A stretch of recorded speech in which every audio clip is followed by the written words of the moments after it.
বর্ধমান থেকে ট্রেনে করে দুদিনের জার্নি করে আমরা জম্মু পৌঁছে সেই রাতটা জম্মুতে স্টে করে পরের দিন সকালবেলায় শুধু চাটা খেয়ে বেরিয়ে পড়েছিলাম শ্রীনগরের উদ্দেশ্যে। আর শ্রীনগরে যাওয়ার সময় এই অপরূপ রাস্তাটা দেখো, যে রাস্তায় নেমে শুধু মনে হচ্ছে ছবি তুলি আর বসে বসে দেখি, কিন্তু সম্ভব নয়, কারণ জম্মু থেকে শ্রীনগর যেতে প্রায় 10 ঘন্টা টাইম লেগে যায়। রাস্তা একটু জ্যাম থাকলে, না হলে 8 ঘন্টার মধ্যে পৌঁছে যাওয়া যায়। আর অনেক বেশি জ্যাম থাকলে তো 12 ঘন্টা 14 ঘন্টা চোখ বন্ধ করে কোনো ব্যাপারই না। তো সেই জন্য মানে খুব কম সময় অপচয় করে যেতে হচ্ছে, মানে যতটা রাস্তা ফাঁকা পাওয়া যাচ্ছে গাড়ি করে চলছি।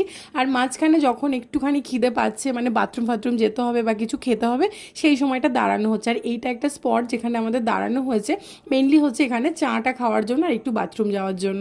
তো সেখানে দাঁড়িয়ে এই চা খাওয়ার আগে আমি একটুখানি ছবি তুলে নিলাম, পোজ দিয়ে। না তুললে ভালো লাগে বলো, এত সুন্দর জায়গা। তো এরকম শর্ট ভিডিও তোমরা যদি পেতে চাও অবশ্যই কমেন্ট করো, আমি কাশ্মীরের আরও অনেক অনেক শর্ট ভিডিও আপলোড করবো। টাটা।